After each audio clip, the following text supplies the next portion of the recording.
दोस्तों अगर आप भी 2025 में कार खरीदने का प्लान कर रहे हो ना तो जरा सा रुक जाओ। शोरूम में जाने से पहले ना इन 3 चीजों को जान लो, नहीं तो एक ऐसी गाड़ी उठा के लाओगे ना जो आपकी जेब और दिमाग दोनों को डिस्टर्ब कर देगी। आजकल एक्चुअली में हो ये रहा है कि लोग अपने बजट से ज्यादा की गाड़ी खरीद के ला रहे हैं जो उनके बजट में फिट नहीं होती है, और फिर हर महीने ईएमआई पे करते करते ना उनकी हालत खराब हो जाती है। और होता क्या है कि हर महीने जैसी सैलरी आती है वैसे ही उधार चुकाने में पूरी सैलरी चली जाती है, यानी कि जिंदगी पे चेक टू पे चेक चलती रहती है। तो इस चक्कर में पड़ने से पहले ये 3 चीजें समझ लो, तो इससे आपको ये प्रॉब्लम बिल्कुल नहीं होगी। और अगर आपका कोई दोस्त या रिश्तेदार भी ये करने जा रहा है तो आप उसको भी सही एडवाइस दे सकते हो। और वीडियो को लाइक करना और शेयर करना बिल्कुल मत भूलिएगा, क्योंकि जानकारी जरूरी है।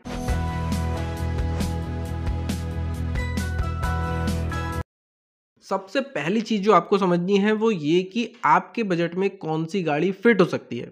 अब आप कहोगे कि यार हमारे बजट में कौन सी फिट हो सकती है, हम जो लेना चाहेंगे उसको फिट कर लेंगे, ईएमआई तो देनी है। लेकिन ऐसा नहीं होता है। सबसे पहली चीज आपको यह समझनी होगी कि आपको कितनी महंगी गाड़ी खरीदनी चाहिए, ना कि डीलर आपको कितनी महंगी गाड़ी बेच सकता है। अब ये बात सुन के आपके दिमाग में ना तुरंत एक ख्याल आया होगा कि यार डीलर हमें कैसे बेच सकता है, हम जो चाहते हैं वो गाड़ी खरीद के ले आते हैं। लेकिन ऐसा होता नहीं है भाई। जब भी आप खरीदने जाते हो ना तो डीलर आपके दिमाग में सेट करता है कि आपको कौन सी गाड़ी खरीदनी है। आजकल क्या होता है ना कि लोगों को 10-20 लाख की गाड़ी खरीदनी चाहिए और वो 70-80 लाख रुपए की गाड़ी खरीद के घूम रहे हैं। लेकिन उनके साथ हो क्या रहा है कि उनको महीने के खर्चे चलाने के लिए और कर्जा लेना पड़ता है, और एक दिन ऐसा आता है कि वो कर्ज में डूब जाते हैं और फिर वो गाड़ी भी चली जाती है, उसके साथ साथ उनका घर और बिजनेस भी उसमें डूब जाता है, या फिर वो मेंटली इतने हैरास हो जाते हैं, मेंटली इतने डिस्टर्ब हो जाते हैं कि फिर वो किसी काम के लायक ही नहीं बचते। एक्चुअली जब आप शोरूम जाते हो तो डीलर करता क्या है, वो आपको गाड़ी की कीमत पे फोकस कभी नहीं करता। वो आपको सिर्फ ईएमआई बताता है कि सर सिर्फ 15,000 रुपए तो हर महीने पे करने हैं, आपको सिर्फ 18,000 तो पे करने हैं, या फिर सिर्फ 12,000 या 22,000 ही तो पे करने हैं।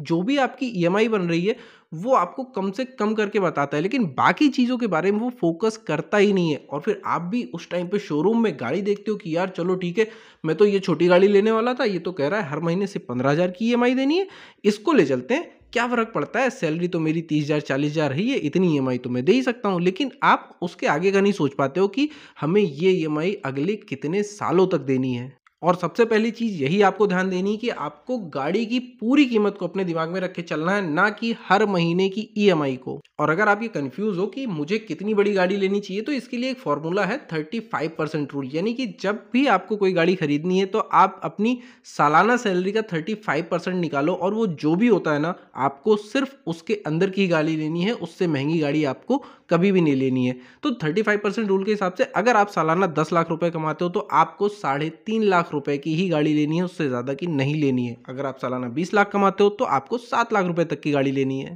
अब ये मैक्सिमम रेंज है। अगर आपको ये ज्यादा लग रहा है ना तो 25% रूल अप्लाई करो, और अगर आप 10 लाख रुपए कमाते हो तो सिर्फ 2.5 लाख रुपए तक की ही गाड़ी आप खरीदो।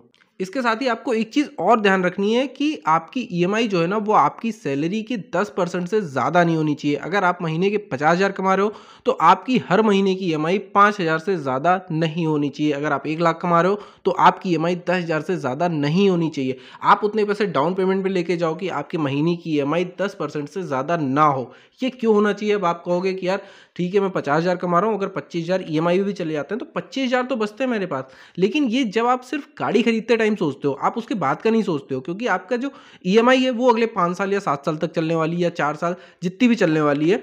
तो उसमें क्या होता है कि अब लगातार वो पैसे आपको देने ही देने हैं। लेकिन जो आपके रोज के खर्चे हैं, हो सकता है आपको कहीं कोई बढ़िया इन्वेस्टमेंट प्लान मिल जाए, उसमें इन्वेस्ट करने के लिए आपको पैसा चाहिए, तो आप कहाँ से लाओगे? आपको तो हर महीने ईएमआई देनी है।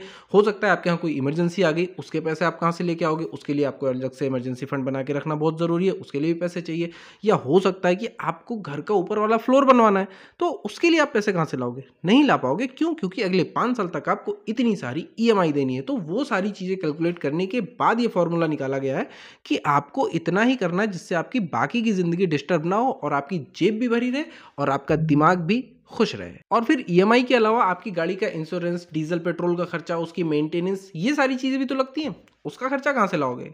दूसरी चीज जो आपको ध्यान में रखनी है वो कि आपको गाड़ी की असली कीमत को समझना है, सिर्फ ईएमआई पर ध्यान नहीं देना है। चलिए मान लीजिए कि आपको 2025 में होंडा सिटी पसंद आ गई जिसकी कीमत 15 लाख रुपए है। अब डीलर आपको क्या बोलेगा कि सर सिर्फ 15,000 रुपए महीने की ईएमआई भर दीजिए और गाड़ी आपकी। अब यही आपके साथ गेम हो जाता है, क्योंकि आप सोचते हो कि यार 15,000 तो मैं बड़े आराम से भर लूंगा, लेकिन सर जी ये डीलर आपसे सिर्फ ईएमआई की बात कर रहा है, गाड़ी की पूरी कीमत की नहीं। तो सबसे पहले ये कि गाड़ी की असली कीमत कैसे निकालते हैं। सबसे पहले गाड़ी का डिप्रिसिएशन, जो कि गाड़ी की असली कीमत में जुड़ता है। जब भी आप गाड़ी खरीदते हो तो तुरंत ही खरीदने के बाद ही उसकी वैल्यू 10 से 15% गिर जाती है। अब पूछोगे कैसे गिर जाती है। आप शोरूम से गाड़ी खरीदते हो, शोरूम से बाहर लेके आए, आपने परचेज कर लिए, आप उससे 1 किलोमीटर भी नहीं चले हैं, लेकिन अब अगर आप उसको दोबारा बेचना चाहोगे तो आपको वो कीमत नहीं मिलेगी, 10-15% कम में ही आपको वो बेचना पड़ेगा। तो ये होता है डिप्रिसिएशन, जो हर साल कम होता जाता है।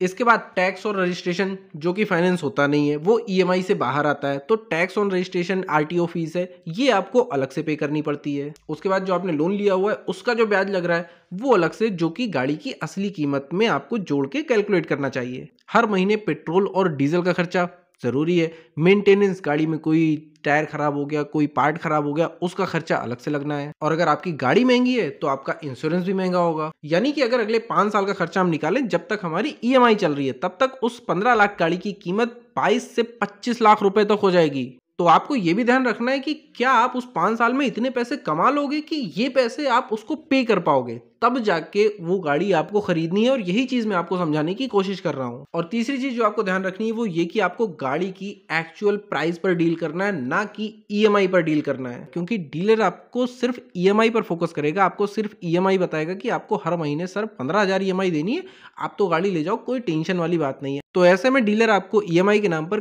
कई तरीके से चूना लगा सकता है। सबसे पहली चीज जो है कि वो आपके लोन के टाइम को बढ़ा देगा। मान लीजिए उसने आपसे कहा कि सर आपको हर महीने 15,000 की ईएमआई पे करनी है गाड़ी आपकी, आपने कहा कि 15,000 ज्यादा है, तो वो क्या करेगा, लोन की टाइम जो है 5 साल का लोन हो रहा है उसको 7 साल कर देगा और कहेगा सर आपका सिर्फ 11,700 रुपए बन रहा है। आप कहोगे वाह ये तो कम हो गया है।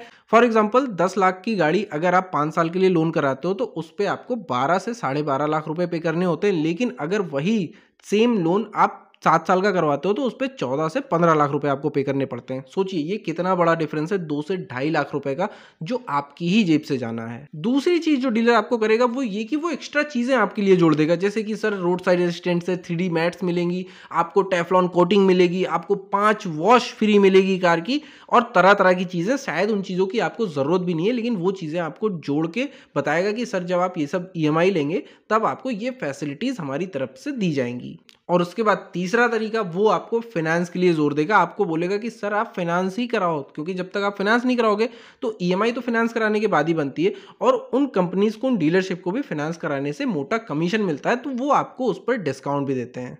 और जो लोग गाड़ी फाइनेंस नहीं करवाना चाहते हैं कि भाई हमें फाइनेंस के चक्कर में नहीं पड़ना है, हमें इतना ब्याज नहीं पे करना है, हमारे पास पूरे पैसे रखे हुए हैं, हम एक साथ कैश पेमेंट करके गाड़ी खरीद लेंगे, तो उन लोगों के लिए एक बात ध्यान रखना बहुत ज़रूरी है कि जब भी आप कार खरीदने जाओ, कैश में अगर आपको गाड़ी खरीदनी है तो डीलर को कभी भी ये बात मत बताओ कि मुझे कैश में गाड़ी लेनी है, उनसे बताओ कि मुझे फाइनेंस ही करवानी है। क्योंकि जब आप बोलोगे कि मुझे कैश में लेना है तो वो आपको कोई भी किसी तरीके का डिस्काउंट नहीं देगा, और देगा भी तो बहुत थोड़ा सा देगा, क्योंकि फाइनेंस करने पर उनको कमीशन मिलता है, इसलिए वो लोग फाइनेंस पे जोर देते हैं और उस पर ढेर सारा डिस्काउंट भी देते हैं। और ऐसे में दोनों का फायदा होता है, जो फाइनेंस कंपनी फाइनेंस कर रही है उसको भी, डीलर जो गाड़ी बेच रहा है उसको भी। पैसे किसकी जेब से आते हैं, आपकी जेब से, आप उसके ब्याज भरते हो। तो आप दो चीजें कर सकते हो, या तो पहले उससे सारे डिस्काउंट लो कि हमें फाइनेंस करवानी, उन चीज पे कर लो और उसको फिर कैश में खरीद लो, या फिर आप फाइनेंस की बात करो, आप फाइनेंस करवा लो और 2-3 महीने के बाद आप उस लोन को क्लोज करा दो। तो ऐसे में होगा क्या कि आपका लोन भी खत्म हो जाएगा, आपकी ब्याज भी नहीं लगेगा।